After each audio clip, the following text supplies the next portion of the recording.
off your engine! Billy G, and he says, hey, how come Toyota makes such boring cars?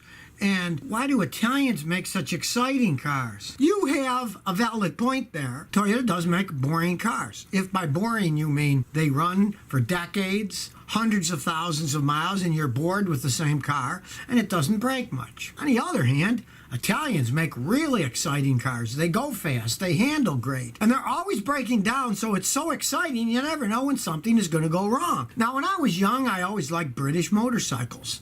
And back in the 60s, I had a BSA Lightning, which was the fastest production motorcycle in the world at the time. But you go down the road, things were always falling off of it. I remember one time I was racing along, I went to shift, and I looked and the gear shift had fallen off. You shifted with your foot, and it was so old it wasn't the left foot, it was the right foot. So there was no gear shift there anymore. Luckily, the knob was still there, so I got a little vice grip plier and clamped it on and shifted it by pushing that with my foot. You never knew when something was going to fall off of those things. Same thing with the Italian cars. If you like excitement, that type of excitement, buy an Italian car, and you'll live a very exciting, though expensive life. Win5282 says, Scotty, what's your response to people who swear by German engineering? I have a family and friend who loves all things Porsche, BMW. They talk about how well they're built. Hearing you talk about how terrible they are, why do you hear nothing but high praise from people like this? Well, numero uno, there's a snob effect. They're luxury cars. People buy them. They go, oh, I own a Porsche, I own a BMW, I own a Mercedes, I own an Audi, you know. I mean, it's a snob thing. People aren't going to admit that they bought some piece of crap that breaks down all the time. They're going to say, oh, yeah, it's such a marvel of engineering. The hilarious thing is, almost all those people never work on their own car. Because if they worked on their own marvel of German engineering, they wouldn't be swearing by them. They would be swearing at them. I fix them, and I'm always swearing when I work on them because they're such horrible designs for fixing. And their reliability, a lot of that is a myth, too. We'll go into history, go into World War II. Everybody has this myth that the Germans made the best tanks and la, la, la, la, la, la. Now, technologically, they had many advanced features. But after the war, they interviewed a lot of the German commanders who said stuff like, we couldn't go 100 kilometers before those Panzers would break down. And then they were really hard to fix. Where a Sherman tank, they made a lot of them. They could swap the engines fast, the treads. The German stuff, half the stuff, you had to take half the tank apart to fix it. And if you've ever seen some films of World War II, there's lots of them. As the Germans are driving their tanks, they break and then they run away. Because they broke down too much. So even that was a myth, that they were the greatest tanks. They actually weren't the greatest tanks. They did have technology, but it wasn't all that great because I just watched the documentary. It turns out that a lot of the Arabs, after World War II, they bought a lot of the old German Panzers from various countries, Czechoslovakia, Poland, wherever they were stored. They bought them, and they used them. And they used them to fight against in the wars that they had there. And guess what? They all got blown up. It's just that they weren't that high technology. They got blown away by these other tanks, and they would break down all the time, too, just like their cars do now. And to add insult to injury, they were better made when I was a young kid. In the 60s and 70s, the German cars were pretty solid built, but now they got just as much plastic crap as everything else, and they're laden with layers upon layers of computers. Some of these Mercedes have, almost 100 separate computer modules on them, and let me tell you, they are not reliable, and they are just hellacious to fix when they break down, just like the German tanks. That I guess if you were driving a German luxury car these days in a war, and it broke, you'd run away like the German soldiers did when they broke down. A lot of the stuff is myth. In reality, hey, talk to a mechanic like me who works on it, he'll tell you the truth.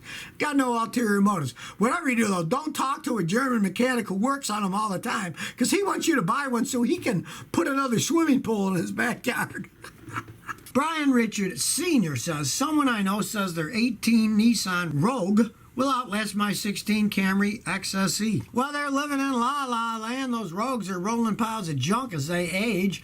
I had a customer with one last year. He was just driving out of the parking lot of a Vietnamese restaurant, and the axle snapped off on the front. He said, I just turned it, I heard pop, and then the wheel fell off into the street. They're terrible vehicles. Well, they cost less than a Toyota, sure, but unless the guy doesn't drive it. Now, if he just parks it in the driveway and doesn't drive it around, it can last a really long time, you know? Just like that woman who years ago had herself buried in her Jaguar. When she died, she put it in her will. She wanted to be buried with a Jaguar. So she was, and that's a very good place for a Jaguar. Dig a hole and put it in the ground. Kenneth Kearney says 2009 Honda Civic Hybrid for $1,500 is a good price. It has no AC. 12-year-old Civic Hybrid. The Civic Hybrids were not popular like the Prius Hybrids. They used a different system, which is nowhere near as good as the Toyota system. But $1,500 today for a car is nothing. Take the car to a guy like me who understands Japanese cars and hybrids and have him scan it with his fancy scan tool and analyze the vehicle.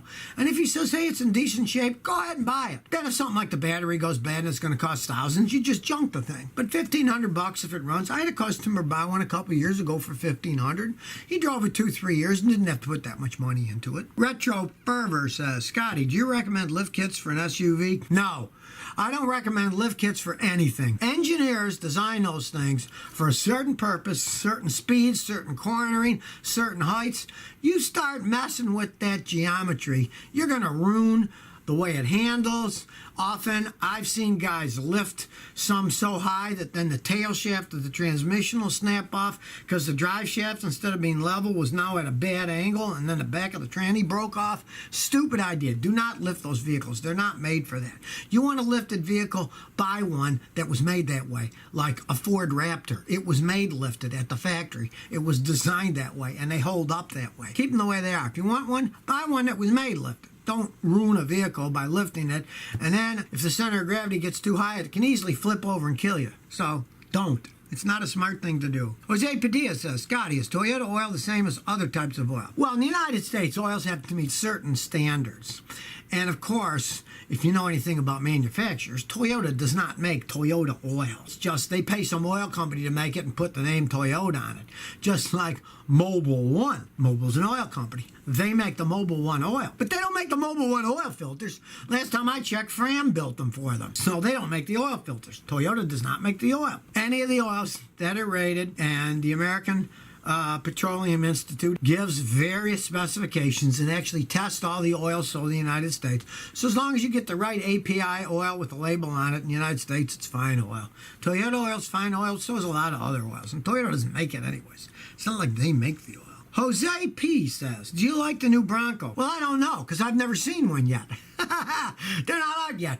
I do not give an opinion about any vehicle until they're out. I get to drive them, test them out, and then I'll say, well, I like this, I don't like that. But I always will stop there and say, this is a brand new vehicle, new design. I have no idea if it's going to last. I'll tell you 5 years later. Whenever I review one like that, that's generally what I'll say in the review.